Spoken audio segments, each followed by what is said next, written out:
देश में, प्रदेश में, आपके शहर में क्या कुछ ख़ास हो रहा है, इसकी जानकारी आपको ज़रूर रहनी चाहिए।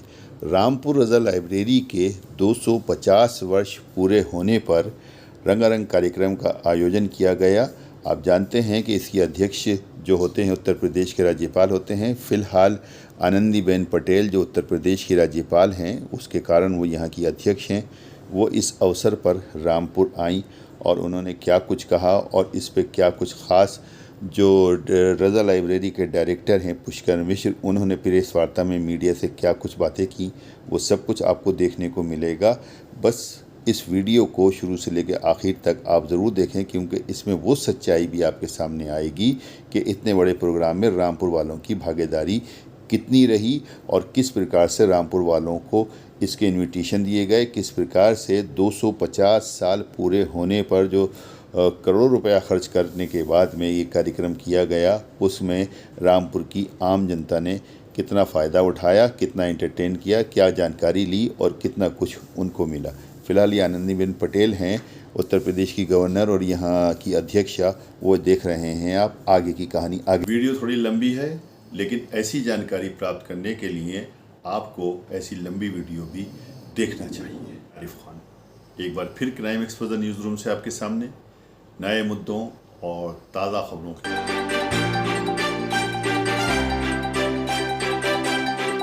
दोस्तों, इतिहास गवाह है और दुनिया जानती है कि रामपुर रियासत का परचम रामपुर के 10 नवाबों ने हमेशा बुलंद रखा।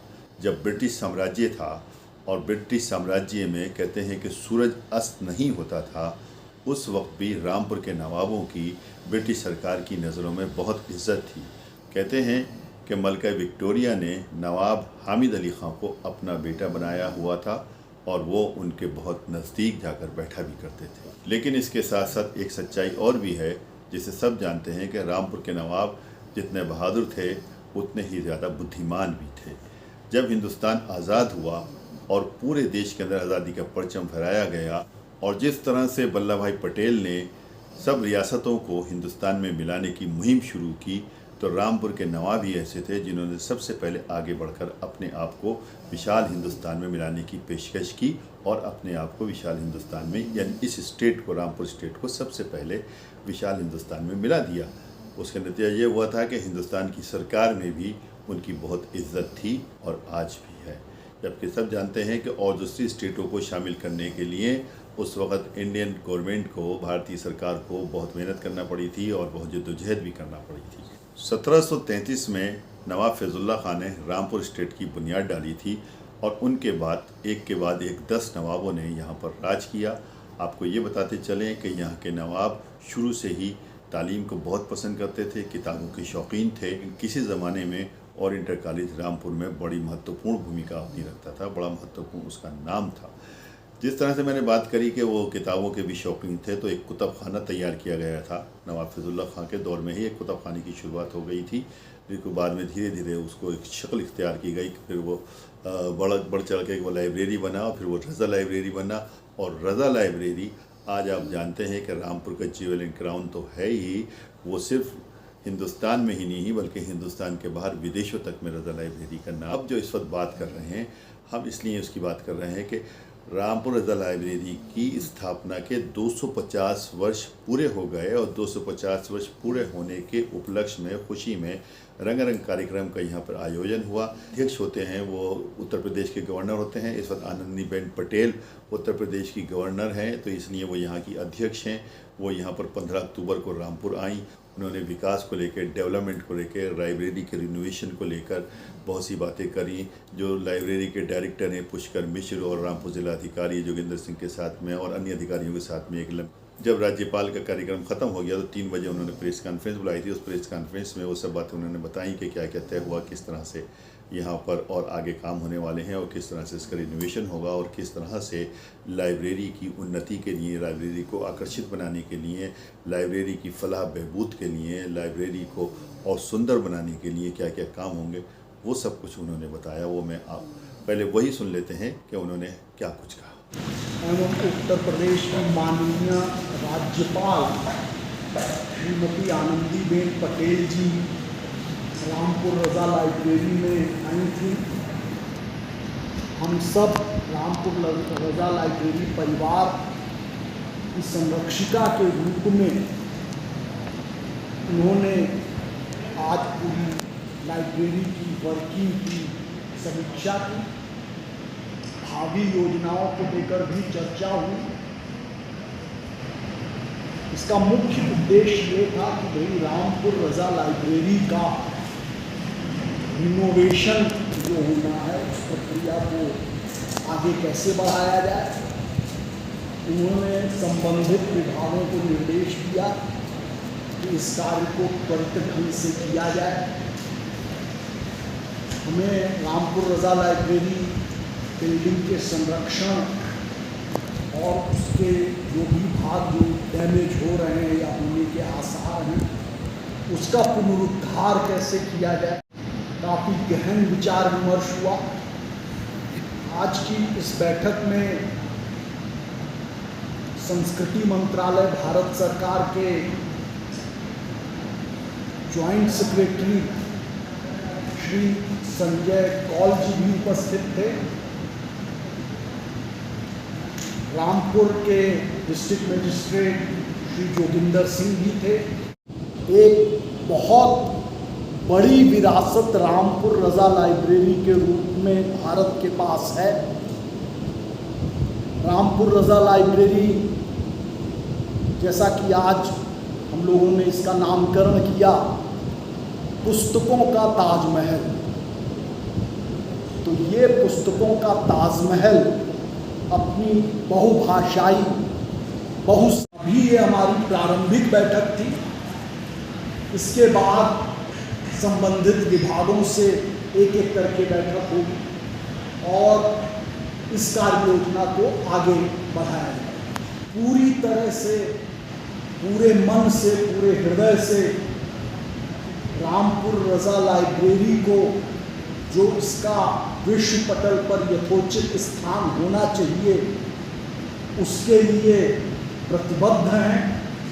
और उन्होंने सबको ये निर्देश दिया कि ये जो विश्व दृष्टि है जिसके लिए रामपुर रज़ा लाइब्रेरी जानी जाती है, और रामपुर रज़ा लाइब्रेरी के स्थापकों में जिसमें नवाब परिवार था, उन्होंने पीढ़ी दर पीढ़ी जिस बहुभाषाई और बहुसांस्कृतिक विश्व दृष्टि को रखकर, चाहे इसकी इमारत हो, चाहे इसके संग्रह, उन सब में रज़ा लाइब्रेरी की विद्या के क्षेत्र में, इल्म के क्षेत्र में जो स्थान है वो इससे प्राप्त हो और पूरा विश्व इसको जाने, इसी दिशा में आगे बढ़े। पुस्तकों का ताजमहल क्या मतलब है?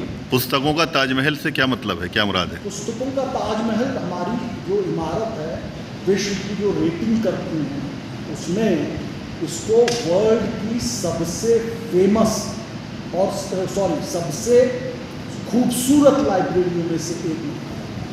ये इंटरनेशनली एक्लेम सबसे सुंदर लाइब्रेरियों में से एक, इसीलिए और ताजमहल अपनी सुंदरता के लिए जाना जाता है। एक स्वर से कहा कि इतना बड़ा, इतना भव्य और इतना लंबा कार्यक्रम रामपुर रज़ा लाइब्रेरी के इतिहास में पहले कभी नहीं हुआ। तो ये आपने रज़ा लाइब्रेरी के निदेशक पुष्कर मिश्रा को सुना।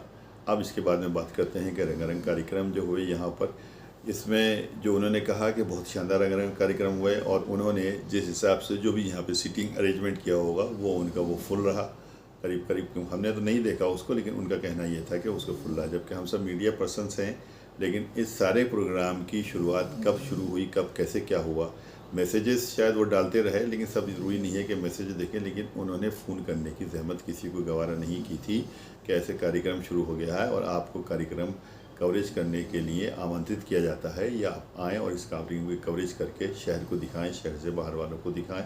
वो खुद ही अपने कैमरों के ज़रिए सोशल मीडिया पर डालते रहे और उसी के ज़रिए वो सब कुछ होता रहा। हमने जब उनसे पूछा कि इसमें रामपुर की जनता की कितनी भागीदारी रही, कितने लोगों ने देखा, तो उन्होंने कहा कि हमने फेसबुक और दूसरे माध्यमों से, यानी वही इलेक्ट्रॉनिक माध्यमों से बहुत पब्लिसिटी की थी, जो काफ़ी कुछ रहा होगा। बहरहाल इस जो शहर की जो आबादी लगभग 5 लाख है, उसके अंदर उन्होंने मालूम नहीं कितनी 500 सीटें डाली कितनी, और 500 सीटों को भरा वही उन्होंने समझा कि ये उसकी कामयाबी है।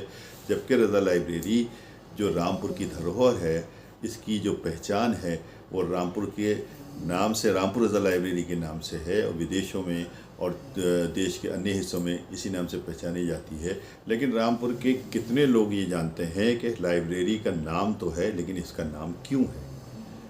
बहुत से लोगों को ये तो मालूम है कि हमारे यहाँ अच्छी लाइब्रेरी है, रज़ा लाइब्रेरी है जिसका बड़ा नाम है, लेकिन वो नाम क्यों है, उसकी क्या खासियत है, उसमें क्या क्या है, ये कितने लोग जानते हैं? और इस चीज़ को जनवाने की, इसलिए इस चीज़ को पहचान कराने की बहुत ज़रूरत है, जिसका काम लाइब्रेरी की ज़िम्मेदारी करेंगे। वो किन माध्यमों का इस्तेमाल करेंगे ये तो वही जाने, लेकिन उन्हें ऐसे माध्यमों का इस्तेमाल करना चाहिए जो डायरेक्ट पब्लिक तक पहुंचने वाले होते हों। जैसे कि घर घर किसी चीज़ की कन्वेंसिंग की जाती है, घर घर कोई बात पहुंचाई जाती है। जब कोई टीकाकरण होता है तो उसको घर घर लोग जाते हैं, उसको टीका लगवाने के लिए उसको कहते हैं कि आप ये टीका लगवाइए, इस आपदा से बचाएगा, एक उससे कट जाएगा। अगर इसके जो जानकारी है, अगर इस तरह से लोगों को ईमानदारी से पहुंचाना है तो उसके लिए एक बाकायदा ज़िम्मेदारों को एक मुहिम चलाना पड़ेगी, चाहे वो मीडिया का सहारा लें, सोशल मीडिया का सहारा लें या अन्य माध्यमों का सहारा लें। लेकिन रामपुर के घर तक, बच्चे तक ये बात पहुंचना चाहिए कि हमारी इस लाइब्रेरी का इतना महत्व क्यों है, उसके अंदर क्या ख़ास बात है। खाली इतना कह देने से कि हाँ हमारे यहाँ एक अच्छी बड़ी लाइब्रेरी है, काम नहीं बनता है। उस लाइब्रेरी के अंदर क्या, उसके देखने की जिज्ञासा होना चाहिए, उसमें देखने के लिए लोगों में शौक़ पैदा करना चाहिए। बाहर के लोग तो आ जाते हैं उसको देखने के लिए, रामपुर के कितने लोग हैं जो वहाँ पर जाते हैं, उनके अंदर भी ये शौक़ पैदा तभी होगा जब उनको इस बात का पता चलेगा कि हाँ हमारी लाइब्रेरी के अंदर ऐसी नायाब किताबें हैं, ऐसी नायाब नुस्खे हैं, ऐसी चीज़ें हैं जिसे हम देखेंगे तो हमारा फ्यूचर बनेगा, हमारा दिमाग रोशन होगा। मैं डायरेक्टर से बजट के बारे में भी पूछा तो उन्हें ये सवाल अच्छा नहीं लगा। उन्होंने कहा इसका जवाब, तो उन्होंने कहा इसका जवाब आपको जब लोकसभा के पटल पर हमारा ये सब कुछ ब्यौरा रखा जाएगा तो वहाँ से मिल जाएगा। हमारे कहने का मतलब ये था कि ट्रांसपेरेंसी का मतलब ये है कि जब आम जनता के बीच में सब काम ट्रांसपेरेंसी के साथ में होते हैं तो आम जनता को ये भी पता चलना चाहिए कि ऐसे रंगारंग कार्यक्रम में लाइब्रेरी का कितना खर्च होता है और इसमें कितना खर्च आता है या कितना खर्च हुआ है। अगर वो सारा खर्च एडिट करने के बाद जैसे कि वहाँ पर पटल पर रखा जाए, अगर एक मीडिया में भी उसको जारी कर दिया जाए, अखबार में भी अगर उसको बता दिया जाए कि हाँ इस कार्यक्रम के अंदर में इतना खर्च आया, तो उसमें हम समझते हैं कोई हर्ज नहीं है। बहरहाल उन्हें ये जवाब देना अच्छा नहीं लगा और उन्होंने जवाब में ऐसा भी लगा कि कुछ उनको नाराज़गी भी उनके चेहरे पे नज़र आई कि ये सवाल उनके क्यों पूछा गया। डायरेक्टर साहब 250 साल आपका जश्न पूरा हो गया शायद मेरे ख्याल से, इसमें लगभग कितना खर्च आया आपका टोटल? अभी हमने एस्टिमेट किया, लेकिन जो भी आया है हमने मूंगफली के दामों की इतना ही खर्च किया। वो सार्वजनिक तो होना चाहिए, पता तो चलना चाहिए। बिल्कुल बजट इतना ही नहीं होगा, ये पूरा बजट जो हमने खर्च किया है इसमें, ये जो है पार्लियामेंट के पटल पर अगले वर्ष रख दिया जाएगा। पूरा सब हमारी वेबसाइट आएगी, उसमें भी हम उसको अपलोड करेंगे। आम जनता को कैसे पता चलेगा? वो पार्लियामेंट के पटल पे थोड़ी देखेगी, वहाँ पे पार्लियामेंट के पटल पर हमारी जो एनुअल रिपोर्ट है हाँ वो रखी जाती है और वो किसी के लिए भी सुलभ नहीं, आम जनता की संज्ञान तक लाने के लिए क्या करेंगे उसमें? वो देखिए आम आदमी तो पार्लियामेंट का पटल थोड़ी देखता है कि वहाँ पे क्या चल रहा है। जैसे आपको रुचि है, आप पत्रकार हैं, उसको पढ़ के अपने अखबार में छाप दीजिए कि इतना इन्होंने खर्च किया। इस अवसर पर उत्तर प्रदेश की राज्यपाल आनंदीबेन पटेल, जो रज़ा लाइब्रेरी की अध्यक्षा भी हैं, उन्होंने लोगों का शुक्रिया भी अदा किया और क्या कुछ कहा वो आप कुछ समझाने की जरूरत नहीं, तो महिलाओं को आए बिठाते रहते और क्या है सारी चीज़ें सीरियस से निकालने होंगे। कितने लोग रिसर्च करने के लिए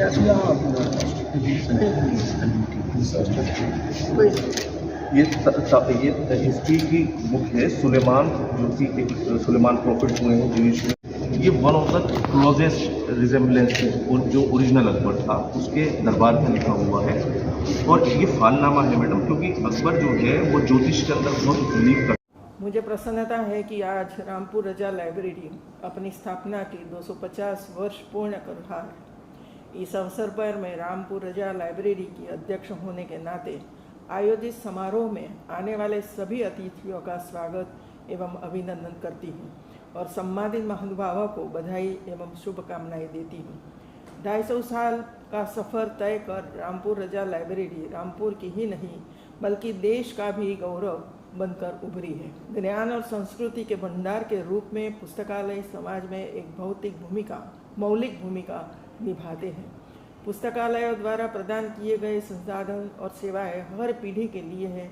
वे सीखने के लिए अवसर पैदा करते हैं, साक्षरता और शिक्षा का समर्थन करते हैं और नए विचारों और दृष्टिकोणों को आकार देने में मदद करते हैं, जो एक रचनात्मक और अभिनव समाज की मुख्य विशेषताएं हैं।